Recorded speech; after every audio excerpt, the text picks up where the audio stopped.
আজকের মতো রাজসভা এখানেই শেষ। এবার তোমরা যে যার বাড়ি ফিরে যাও। কিন্তু মহারাজ, আমাদের বেতনগুলো?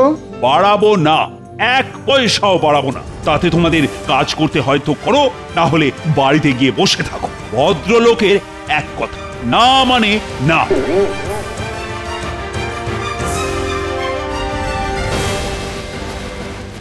এবার কি হবে? বাজারে জিনিসপত্রের যা আগুন ছোঁয়া দাম।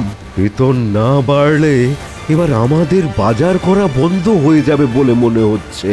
বেতন না বাড়লে ভাত ডাল ছেড়ে খেয়ে থাকতে হবে জল। বাবারে বাবা, একেবারে মরার কল। আমি তো চেষ্টা করলাম, কিন্তু মহারাজ যখন একবার না বলে দিয়েছেন তখন সেটা হ্যাঁ আর হবে না। কে বলেছে হবে না? হাল ছেড়ে দিলে চলবে না। যে করেই হোক মহারাজের নাকে হ্যাঁ করাতেই হবে। ওই অমনি গোপাল নিজের বুদ্ধি ফলাতে শুরু করে দিয়েছে। শুনুন সবাই, আমি আপনাদের সবাইকে একটা বুদ্ধি দিচ্ছি। আগামীকাল যখন আপনারা রাজসভায় আসবেন তখন মহারাজের জন্য কিছু একটা উপহার নিয়ে আসবেন। কেমন কেমন উপহার গোপাল? অন্যরকম উপহার, যেমনটা মহারাজ সচরাচর পান না। অন্যরকম উপহার? সেটা কোথায় কিনতে পাওয়া যাবে শুনি? কেনার কি দরকার, সেসব তো আপনাদের কাছেই আছে। আমাদের কাছেই আছে? আগে হ্যাঁ, আপনারা যারা যে কাজে পারদর্শী আগামীকাল রাজসভায় মহারাজকে সেই কাজটাই উপহার দেবেন। এই ধরুন, সভাকবি ভালো কবিতা লিখতে পারে, রাজবৈদ্য ভালো পাচন তৈরি করতে পারেন, সেনাপতি ভালো তলোয়ার চালাতে পারে। বুঝেছি গোপাল, বুঝেছি। হ্যাঁ হ্যাঁ, আমরা সবাই বুঝেছি। তোমার বুদ্ধিমতো চললে আমাদের বেতন বাড়বে বলছো? মহারাজকে খুশি করতে পারলে বেতন বাড়বে বই কি।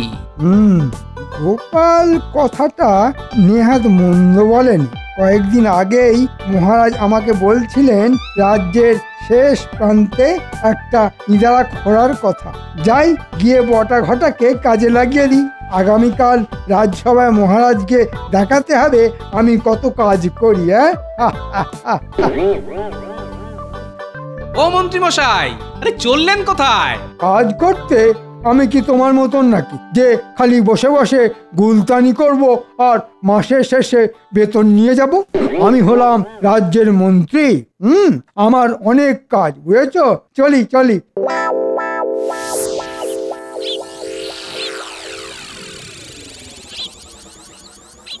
নে নে নে নে নে, এবার কাজে লেগে পড়, কাজে লেগে পড়। আচ্ছা মন্ত্রী মশাই।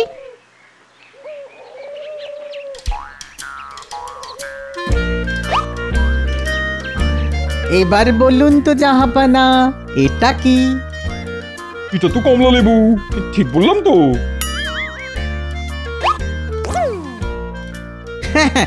জাহাপানা একদম ঠিক বলেছেন। আমি হলাম বাংলার নবাব, আমি ভুল করতেই পারি না। এটাও আপনি ঠিকই বলেছেন জাহাপানা, একদম ঠিক বলেছেন। একদম ঠিক। তবে দুঃখ একটাই, কিছুতেই কৃষ্ণচন্দ্রকে কারাগারে ঢুকিয়ে কৃষ্ণনগর রাজ্যটা হাতিয়ে নিতে পারছি না। আমি বলি কি জাহাপানা, এত সহজে হাল ছেড়ে দেবেন না। যে করেই হোক আমাদের মহারাজ কৃষ্ণচন্দ্রকে কারাগারে ঢুকিয়ে কৃষ্ণনগর রাজ্যটা হাতিয়ে নিতেই হবে। ঠিক বলেছ উজির, আমি এত সহজে হাল ছেড়ে দেবো না। আগামীকাল সূর্যের আলো ফোটার সঙ্গে সঙ্গেই আমি কৃষ্ণনগরের উদ্দেশ্যে রওনা দেবো এবং সূর্য ডুবে যাওয়ার আগেই কৃষ্ণচন্দ্রকে কারাগারে ঢুকিয়ে ছাড়বো, এই আমি বলে দিলাম। হ্যাঁ? কেন জি, তোমার কি আমার উপর কোনো সন্দেহ আছে? না ঠিকই বলেছেন জাহাপানা, আপনি তো ঠিকই বলেছেন। কি বললে? না মানে আপনি আগামীকাল সূর্য ডুবে যাওয়ার আগে কৃষ্ণচন্দ্রকে কারাগারে ঢুকিয়ে ছাড়বেন, এটা আপনি ঠিক বলেছেন। মানে ও তাই বলো? একটুর জন্য বেঁচে গেলাম।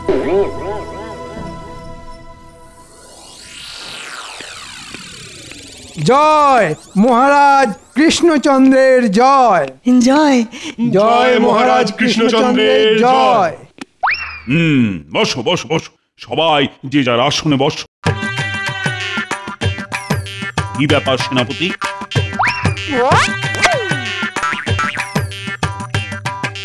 এই নিন মহারাজ, কলাহার করুন।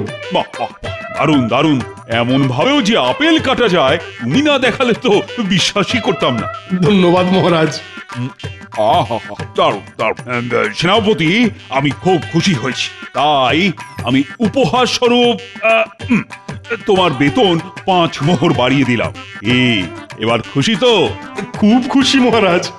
মহারাজ, আমি আপনার জন্য এক বিশেষ পাচন বানিয়ে এনেছি। এটা খেলে আপনার বার্ধক্য ধারে কাছে আসতে পারবে না। হ্যাঁ, তার মানে আমি জীবনে কোনোদিন বুড়ো হব না? আগে না মহারাজ। মহারাজ, আমি আপনার জন্য নিজের হাতে মন্ত্র লিখে নিয়ে এসেছি। এই মন্ত্র জপ করলে আপনার উন্নতি কে আটকায়? মহারাজ, মহারাজ, আমি গণনা করে দেখেছি এই ফুলটা সব সময় সঙ্গে রাখলে বুধ, বৃহস্পতি, শুক্র, রাহু, কেতু কেউ আপনার কোনো ক্ষতি করতে পারবে না। মহারাজ, আমি আপনার জন্য নিয়ে এসেছি এক বিশেষ তালা। এই তালা রাজকোষের দরজায় আটকালে আপনার রাজকোষ মোহরে ভরে থাকবে। আমিও কিছু একটা এনেছি মহারাজ। এটা হলো সংকেত যন্ত্র। হ্যাঁ, রাত দুপুরে রাজবাড়িতে ডাকাত পড়লে সবার আগে এই সংকেত যন্ত্রই বেজে উঠবে। মহারাজ, আমিও কিছু কম যাই না। আপনি বলেছিলেন রাজ্যের শেষ প্রান্তে একটা ইঁদারা খোঁড়ার কথা। আমি বটা ঘটাকে কাজে লাগিয়ে দিয়েছি। আগামীকালের মধ্যেই ইঁদারা খোঁড়ার কাজ শেষ হয়ে যাবে। বাহ বাহ, সত্যি মন্ত্রীমশাই, আপনিও দেখছি কম যান না। এইবার বুঝেছি কাল মন্ত্রীমশাই কাজ আছে বলে চলে গেল কেন। মহারাজ, সবাই এনেছে উপহার, আমি কেন যাব বাদ? আকাশে সূর্য যেমন একটা, তেমনি একটা চাঁদ। কবিতা লেখাই আমার পেশা, তাই লিখেছি 2-1 কলি। যদি মহারাজ অনুমতি দেন কবিতাটা তাহলে বলি। দিলাম অনুমতি। না, শুরু করো সভাকবি। শোনো শোনো শোনো সবাই, বলি এক গল্প। এক যে ছিল রাজা, তার রাগ যে ভারী অল্প। বাসে ভালো তাকে সবাই, 8 থেকে 80। তিনি সবার আগে দৌড়ে আসেন, মাঝরাতে উঠলে কাশি। প্রজাদের ভালোবাসেন, আগলে রাখেন তিনি। গুড়ের থেকেও মিষ্টি তিনি, তাই দেখে লজ্জা পায় চিনি। আমি সেই রাজার এক সভাসদ, এত সহজে তাকে ছাড়ছি না। মহারাজ, এবার দয়া করে বেতন বাড়ান, এই কমে যে আর পারছি না।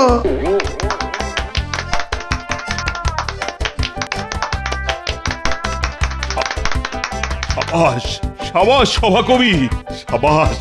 তুমি একটা কবিতা দিয়ে আমার সম্পর্কে কত ভালো ভালো কথা বললে, শুনে আমার চোখে জল চলে এলো। আমি অবশ্যই তোমাদের বেতন বাড়াবো। না না না না না, সবার নয় মহারাজ। গোপাল আপনার জন্য কিছুই নিয়ে আসেনি, তাই ওর বেতন বাড়াবেন না। হ্যাঁ, সত্যি তো গোপাল, সবাই আমার জন্য কিছু না কিছু নিয়ে এসেছে, একমাত্র তুমি ছাড়া। আগে সবাইকে এই বুদ্ধিটা কে দিয়েছে একবার জিজ্ঞাসা করে দেখুন না মহারাজ। এই রে, গোপালকে বলতে দিলে চলবে না, তাহলে মহারাজ সত্যিটা জেনে যাবে। আমি যদি গতকাল... চুপ করো গোপাল, আর অজুহাত দিও না তো। হ্যাঁ হ্যাঁ, এবার এসব বন্ধ করো। আমি সভাকবির কবিতা শুনে আপ্লুত এবং তোমাদের কাছ থেকে উপহারগুলো পেয়ে খুবই খুশি হয়েছি। তাই আমি ঘোষণা করলাম, আজ থেকে গোপাল বাদে সবার বেতন আমি 5 মোহর করে বাড়িয়ে দেব। এটা কিন্তু ঠিক করলেন না মহারাজ। কি ঠিক করেনি কৃষ্ণচন্দ্র? শুনি। নবাব বাহাদুর, আপনি? আগে সেটা মহারাজের মুখ থেকেই শুনুন না। বলো শুনি কৃষ্ণচন্দ্র। না মানে, আমার সভাসদরা তো এক একটা রত্ন। তারা সবাই আমার জন্য আজ উপহার নিয়ে এসেছে, একমাত্র গোপাল ছাড়া। তাই মানে... বাবা, তা আজ কি কি উপহার পেলে দেখাও দেখি। এই দেখুন জাহাপানা। তবে সব থেকে বড় উপহারটা আমি আপনাকে চোখে দেখাতে পারবো না, কারণ সেই উপহার চোখে দেখে নয়, কানে শুনে উপভোগ করতে হয়। বেশ, তবে শোনাও শুনি। আপনি তো জানেন নবাব বাহাদুর, আমার রাজসভার সদস্যদের মতন সভাসদ গোটা বাংলায় কোনো রাজারই নেই। আমি রীতিমতো গর্ববোধ করিয়ে দিই সবাইকে নিয়ে। আজ আপনাকে তার একটা ঝলক আমি দেখাবো। থোড়ি মানে শোনাব। রাজসভার সভাসদদের নিয়ে কৃষ্ণচন্দ্রের বড্ড দিমাগ হয়েছে দেখছি। সভাকবি আজ এমন একটা কবিতা লিখে নিয়ে এসেছে যেটা শুনলে আপনি আপনার চোখের জল ধরে রাখতে পারবেন না। আমি কথা দিলাম। এই সুযোগ জাহাপনা কৃষ্ণচন্দ্রকে চেপে ধরুন। বুঝেছি হুজির, বুঝেছি। তাই নাকি? আর কবিতা শুনে যদি আমার চোখ দিয়ে জল না বেরোয় তখন? না, এই কিছুতেই হতে পারে না। সভাকবির কবিতা শুনে আপনার চোখ দিয়ে জল না বেরোলে আপনি যা বলবেন আমি তাই করব। বেশ, কবিতা শুনি আমার চোখ দিয়ে জল আর করতে না পারলে আমি তোমাকে কারাগারে ঢোকাবো কৃষ্ণচন্দ্র, সঙ্গে সঙ্গে তোমার রাজসভার সব সদস্যদেরও। বুঝেছো? হ্যাঁ নয় হ্যাঁ, একটু আগেই তুমি বলেছো সভাকবির কবিতা শুনে আমার চোখ দিয়ে জল না বেরোলে আমি যা বলবো তুমি তাই করবে। নাও এবারে বোঝো ঠেলা। একেই বলে গোদের উপর বিষ ফোঁড়া। মহারাজ, আপনি নিজের হাতে নিজের কবর খুঁড়লেন। তুমি চুপ করো না গোপাল। আমাদের সভাকবি কবিতা শুনিয়ে নিজের বেতন যখন বাড়াতে পেরেছে তখন নবাব বাহাদুরকেও নিশ্চয়ই কাঁদাতে পারবে। সভাকবি, শুরু করো তোমার কবিতা। হ্যাঁ, তবে করি শুরু। বুক করে দুরু দুরু। শোনো সবাই, বলি এক গল্প। এক যে ছিল রাজা, তার রাগ বড় অল্প। বাসে ভালো তাকে সবাই, 8 থেকে 80। তিনি সবার আগে দৌড়ে আসেন, মাঝরাতে উঠলে কাশি। প্রজাদের ভালোবাসেন, আগলে রাখেন তিনি। গুড়ের থেকেও মিষ্টি তিনি, তাই দেখে লজ্জা পায় চিনি। আমি সেই রাজার এক সভাসদ, এত সহজে তাকে ছাড়ছি না। মহারাজ, এবার দয়া করে বেতন বাড়ান, এই কমে যে আর পারছি না। দূর, চোখের জল তো এলোই না। এ তো তোমার জয়গান করছে, আমার কি? চলো কৃষ্ণচন্দ্র, এবার কারাগারে ঢুকবে চলো। নবাব বাহাদুর, দয়া করে এত তাড়াতাড়ি কোনো সিদ্ধান্ত নেবেন না। আমি বলি কি, আপনি আমাদের একটা দিন সময় দিন। কি করবো জির? দিয়ে দিন সময়। আপনি তো জানেন আপনি না চাইলে আপনার চোখ থেকে এক ফোঁটাও জল পড়বে না, সে যত ভালোই কবিতা হোক না কেন। ঠিক বলেছো জির, বরং সময় দিয়ে কৃষ্ণচন্দ্রকে একটু চাপে রাখা যাবে। ঠিক আছে, বেশ বেশ, আমি আজ কৃষ্ণনগরী থেকে গেলাম। আগামীকাল কবিতা শুনে তবেই মুর্শিদাবাদে ফিরবো। চলো চলো হুজির, চলো।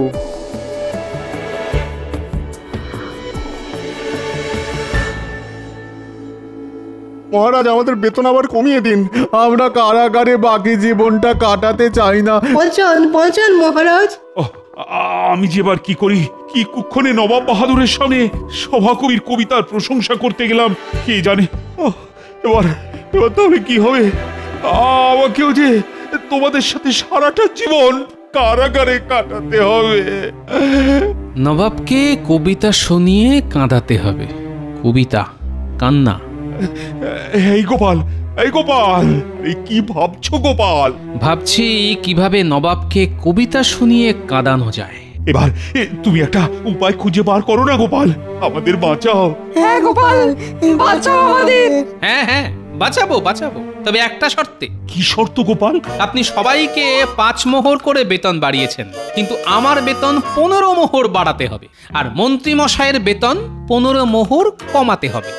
হ্যাঁ নয় হ্যাঁ, একমাত্র এই শর্তেই আমি আপনাদের সবাইকে বাঁচাতে পারি। রাজি হয়ে যান মহারাজ, রাজি হয়ে যান। হ্যাঁ মহারাজ, শর্ত মেনে নিন। এরকম করো না গোপাল। কেন? আমার পিছনে লাগার সময় মনে ছিল না? মহারাজ বলুন, আপনি রাজি কিনা? সবাই যখন বলছে তখন আমি রাজি। ব্যাস, আগামীকাল আমি বাড়ি থেকে কবিতা লিখে নিয়ে আসব। আর সেই কবিতা শুনে নবাব বাহাদুর কিছুতেই চোখের জল ধরে রাখতে পারবে না, এই বলে দিলাম। এখন আমি চলি মহারাজ, বাড়ি গিয়ে বুদ্ধির গোড়ায় একটু ধুলো দিতে হবে যে। আসি। হ্যাঁ, বলে কি গোপাল লিখবে কবিতা?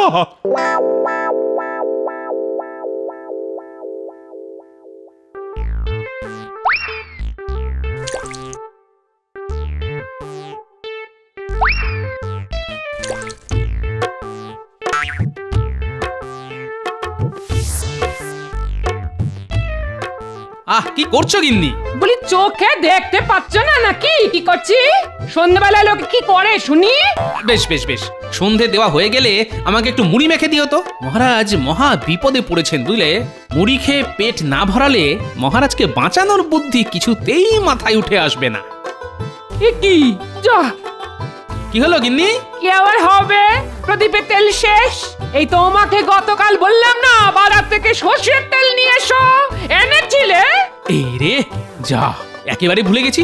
ঠিক আছে গিন্নি, একদিন সন্ধ্যেবেলা প্রদীপ না জ্বালালে কিচ্ছু হবে না। তবে শুনে রাখো, একদিন সন্ধ্যেবেলা মুড়ি মাখা না খেলেও কিছু হবে না।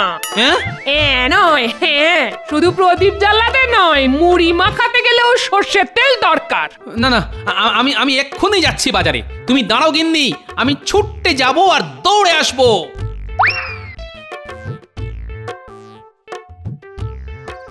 এই যে ভাই, তাড়াতাড়ি 1 পয়সার সর্ষের তেল দাও তো। হাত পাতো গোপাল দাদা। হ্যাঁ, খামকা হাত পাততে যাবো কেন শুনি?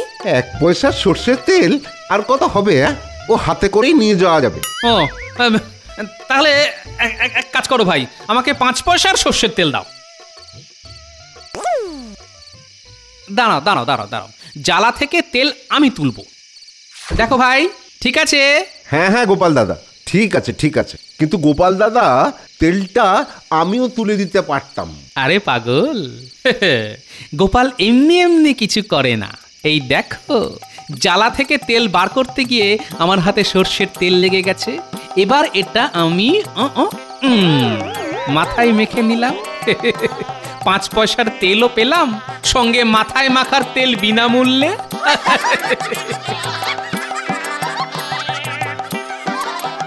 হ্যাঁ সত্যি, গোপাল দাদার কত বুদ্ধি। এই নাও গিন্নি, বাজার থেকে একেবারে খাঁটি সর্ষের তেল নিয়ে এসেছি। যেমন ঝাঁজ তেমনি রং। বেশ করেছো, এবার গিয়ে একটু বসো, আমি সন্ধেটা দিয়েই তোমাকে মুড়ি মেখে দিচ্ছি। আমার সন্ধে প্রদীপ জ্বালানোর চোটে আমার চোখ দিয়ে জল বেরিয়ে গেল। বাবা রে বাবা, সর্ষের তেলে ঝাঁঝের চোটে চোখের জলে নাকের জলে এক হয়ে গেল। পেয়েছি, উপায় খুঁজে পেয়েছি।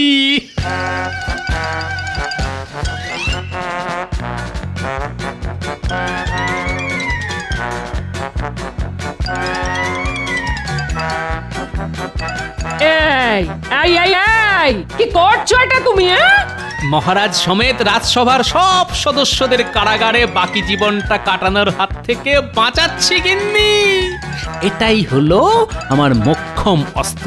না, এবার মুড়ি খেয়ে কবিতাটাও লিখে ফেল। কাল একেবারে কাক ভোরে আমাকে একবার রাজবাড়ি যেতে হবে।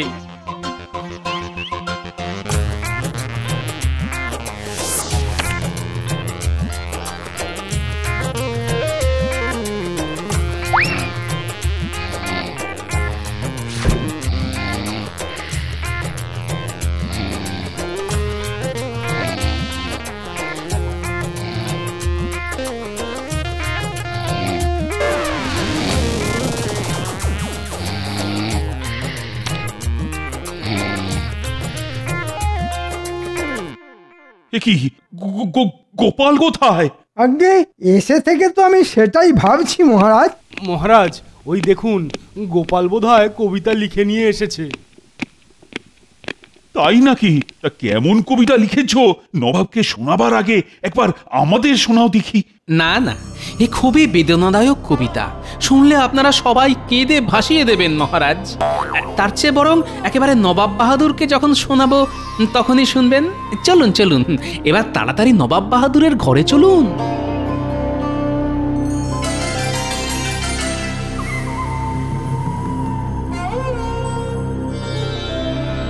আমি এসে গেছি নবাব বাহাদুর, আপনাকে কবিতা শোনাতে। আমি সবে স্নান সেরে বেরোলাম, আগে জামা কাপড় পরে তৈরি হইনি, এই তারপর তোমার কবিতা শুনবো। না না না, আমার কবিতা এখনই শুনতে হবে। আপনি বরং জামা কাপড় পরে তৈরি হতে হতে আমার কবিতা শুনুন। বেশ, শোনাও শুনি। তবে আমার চোখ দিয়ে এক ফোঁটাও জল পড়বে না, এ আমি আগে ভাগে বলে রাখলাম। সে তো সময়ই বলবে নবাব বাহাদুর। তবে শুরু করি আমার কবিতা। আমি গোপাল, আমি ভালোবাসি মাছের ঝোল, সামনে দাঁড়িয়ে নবাব, উনি চোখে পড়ে কাজল। এই এই আমি চোখে কাজল নয়, সুরমা পড়ি। তাই নাকি? তবে একবার পড়ে দেখান দেখি, আমি সেই ফাঁকে বাকি কবিতা পড়ে ফেলি। শুরু করি তবে? হ্যাঁ হ্যাঁ, শুরু করো। নবাব একজন ভালো মানুষ, নুন দিয়ে খান লুচি, হঠাৎ করে লাফিয়ে ওঠেন, পড়লে দাঁতে পাথর কুচি। পাশে দাঁড়িয়ে উজির বেটা মুচকি মিচকি হাসে, খাওয়ার পরে গাধার মতন মুখ ঘষে ঘাসে। কি বললে? আমি গাধার মতো ঘাসে মুখ ঘষি? এই গোপাল, এসব তুমি কি লিখেছো? কেন মহারাজ, বেদনাদায়ক কবিতা লিখেছি। তাকি দেখুন, আমার কবিতা শুনে নবাব বাহাদুরের চোখ দিয়ে কেমন টপ টপ করে জল পড়ছে। কি করছে নবাব বাহাদুর? গোপাল আমাকে অপমান করে কবিতা লিখেছে, আর সেই শুনে আপনি কাঁদছেন? ওরে বাবা, হায় আল্লাহ, উফ কি ঝাঁজ, উফ। কিসের ঝাঁজ জাহাপানা? চোখের জল কিছুতেই ধরে রাখতে পারছি না। আমার কবিতার ঝাঁজ। নবাব বাহাদুর আমার কবিতা শুনে কেঁদে ফেলেছেন, তার মানে আমাদের আর কারাগারে বাকি জীবনটা কাটাতে হবে না। কি মজা, আমরা বেঁচে গেলাম। চোখে আমি সব ঝাপসা দেখছি কেন? উজির, আমাকে মুর্শিদাবাদে নিয়ে চলো। আমি এখানে আর এক মুহূর্ত থাকবো না।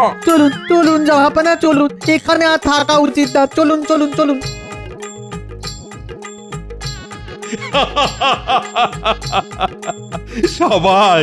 সাবাস গোপাল, সাবাস। বলি, কি করে করলে এই অসাধ্য সাধন? আগে সব রহস্য এর ভেতরেই আছে মহারাজ। এটা তো সুরমা। আগে না, এটা হলো খাঁটি সর্ষের তেলের কালি। গতকাল রাতে প্রদীপের উপর পাতা ধরে এই কালি আমি সংগ্রহ করেছি। এই কালির এত ঝাঁজ যে নবাব বাহাদুর মুর্শিদাবাদে ফিরে গেল আজ দিনটা চোখে ঝাপসা দেখবেন। বুঝেছি গোপাল, বুঝেছি। তার মানে নবাব বাহাদুর চোখে জল তোমার কবিতা শুনে নয়, তোমার সংগ্রহ করা কালি মেখে এসেছে। একদম ঠিক ধরেছেন মহারাজ। মহারাজ, এবার আমার বেতনটা 15 মোহর বাড়িয়ে দেবেন তো মহারাজ? দেব।